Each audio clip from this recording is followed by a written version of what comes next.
Добрый вечер, вы смотрите новости в студии Влад Давыдов. Сегодня в выпуске. Борьба с лесными пожарами. Какова ситуация в районах республики? Чего удалось добиться Айсену Николаеву на встрече с министром природы России? Детский омбудсмен страны в Якутии, уполномоченная по правам ребенка при президенте, посетила Усть-Алданский район. Какие вопросы обсуждены и рассмотрены? Сенокосная кампания 2021. Как идет работа в Амгинском улусе? Какие прогнозы по выполнению назначенных на этот год планов?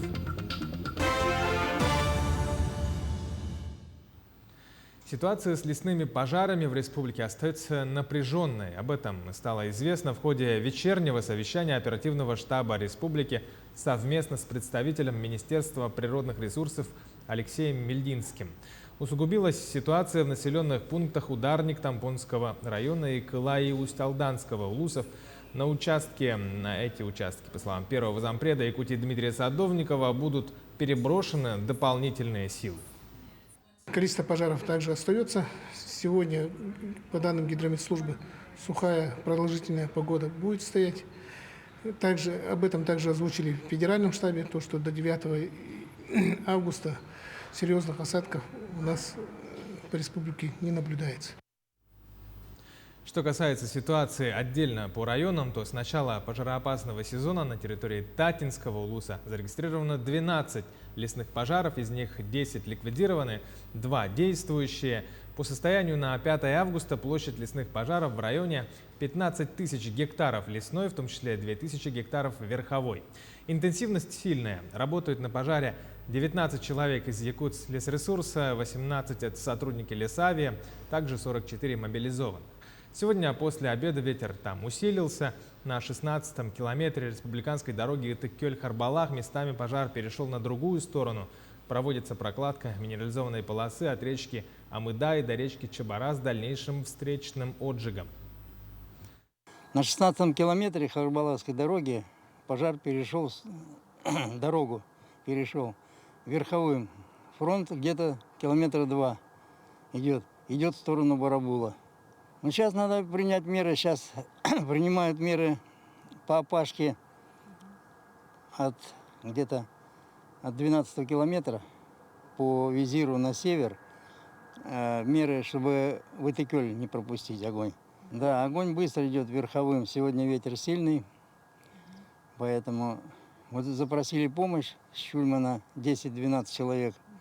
Сейчас выезжают тоже сюда. Поездом вот надо их встречать будет в этом Бестяхе. Борьба с пожарами активно ведется и в Нюрбинском районе. Отсутствие дождей и большая площадь горения не позволяют ликвидировать лесные пожары своевременно. С начала пожароопасного периода на территории Нюрбинского района зарегистрировано 72 лесных пожара, 67 из них ликвидировано. В настоящий момент действует 5 лесных пожаров в районе. В настоящее время задействован один вездеход, гусеничный вездеход МТЛБ, который принадлежит геологам, который работает на территории нашего района, Росгеология с Иркутска. Они задействованы на тушении пожара номер 40 в Маджигарском наследии. И пожар находится за рекой Марха, поэтому пока в настоящее время угрозы населенным пунктам не имеется. Небольшие дожди ожидаются в Горном и Кобяйском районах Якутии 8 августа. Также осадки ожидаются в Южной Якутии, местами в Западных и Хангаласском районах. При этом дожди на юге будут с грозами. Это должно помочь в тушении пожаров в районах. Для тушения лесных пожаров в Якутию будут дополнительно направлены 128 человек группировки федеральных сил и средств. Такое решение было принято в ходе совещания министра природных ресурсов и экологии России Александра Козлова, главы Якутии Айсена Николаева, руководителя Рослесхоза Ивана Советникова. На встрече также обсудили подходы к новой методике по борьбе с лесными пожарами. По порядку и подробнее наш корреспондент из Москвы Айсена Бурнашова. В республике проводится поэтапное увеличение группировки сил и технических средств для тушения лесных пожаров. Уже в ближайшие дни 128 человек из Федерального резерва приступят к тушению самых сложных пожаров в Якутии, прокомментировал министр природных ресурсов и экологии страны. Он дал поручение усилить группировку федеральных лесопожарных на территории республики. И в ближайшие дни уже будут дополнительные силы перебазированы с северо-запада страны, Западной Сибири, для того, чтобы более оперативнее, более эффективнее тушить пожары. За сегодня мы определимся по логистике, откуда они вылетают, и в самое ближайшее время они уже прибудут в Республику Саха-Якутия и начнут работы по тушению лесных пожаров. Всего же на тушение лесных пожаров в Якутии задействовано более 300 единиц техники и около 2500 человек. Это и федеральные лесопожарные, и огнеборцы из республики и других регионов страны. За прошедшие сутки авиации выполнено 7 вылетов. На очаги возгораний сброшено 78 тонн воды. В Алекминском районе работает самолет-зондировщик Ан-26 «Циклон» с подвесным оборудованием «Веер». Кстати, работы по искусственному вызыванию осадков в республике также будут продолжены. Министр дал поручение продолжить работы по вызыванию осадков. Они себя хорошо зарекомендовали. Действительно, там, где работает авиация, есть ресурсная облачность. Это сильно помогает наземным силам и средствам. Сейчас уже завершаем переброску финансовых средств, чтобы наш борт по вызыванию осадков работал в сроконужном август, сентябрь, тот период, который необходим. Сегодня также шла речь и о создании специальной группы федеральных сил и средств для тушения лесных пожаров. Известно, что профессионально обученные, полностью экипированные специалисты будут оперативно выезжать из региона в регион и вести борьбу с огнем. Айсена Бурнашова, Виктор Олесов, Москва.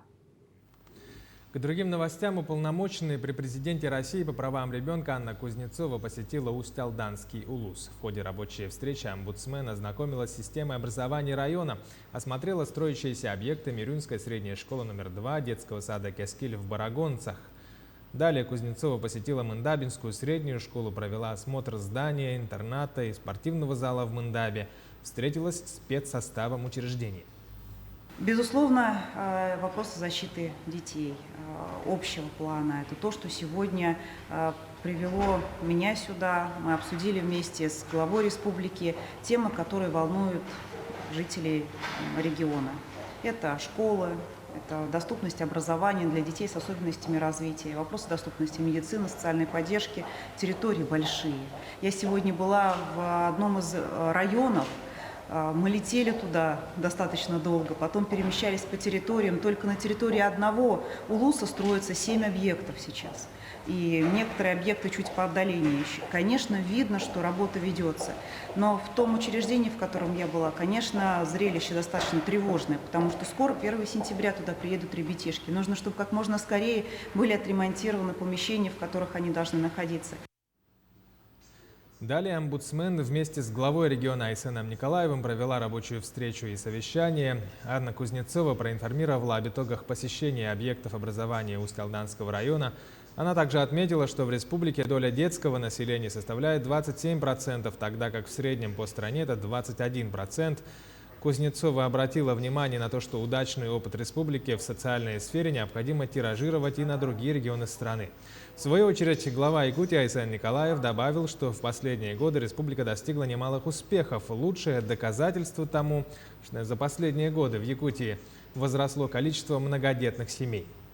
Для республики Саха-Якутия, которая традиционно отличается высокой рождаемостью, большим количеством детского населения в общей структуре населения, конечно, вот вопросы защиты прав детей, они далеко не праздные.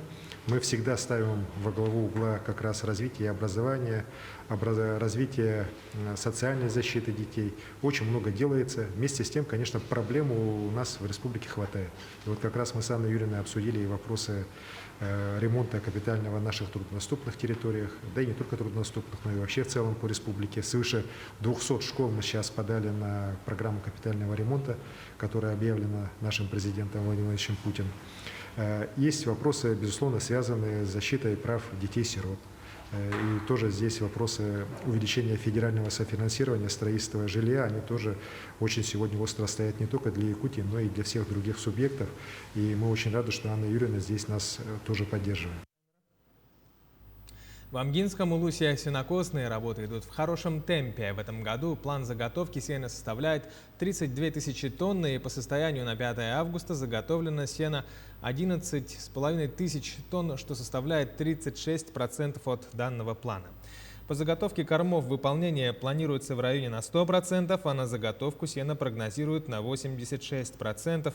Таким образом, амгинцы планируют заготовить сено на зимовку полностью у себя на своей земле. Скошено гектар 15 123 тысячи. И сегодня мы планируем в этом году от плана 86% заготовить сено.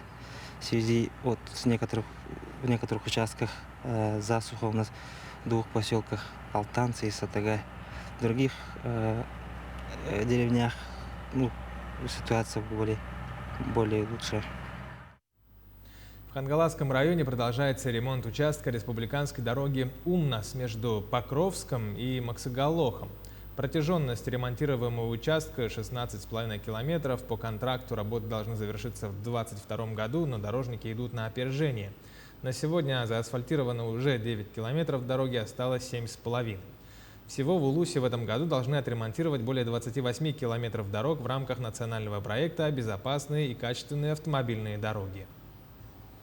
Проведена работа по 66-му километру, там проведены работы 900 метров асфальтирования. В рамках субподряда на установку автоматического пункта весового контроля. В дальнейшем, у нас сейчас работы еще ведутся в Улаханане.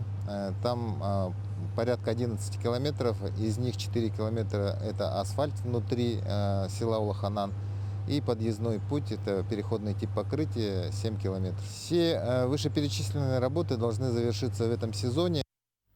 Ну а в рамках национального проекта «Культура» Якутия получит более 337 миллионов рублей на строительство и ремонт сельских учреждений культуры. Финансирование предусмотрено до 2024 года. Также определено, что в 2022 году из федерального бюджета будут выделены 100 миллионов рублей на строительство 2 домов культуры и капитальные ремонты. Многофункциональный культурный центр будет построен на родине многих мелодистов республики.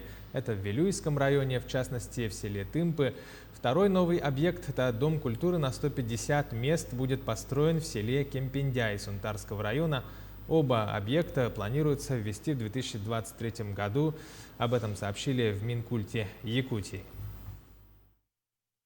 Таковы новости к этому часу. Итоги дня подведем в 20:00 на канале Якутия 24. До встречи, будьте в курсе.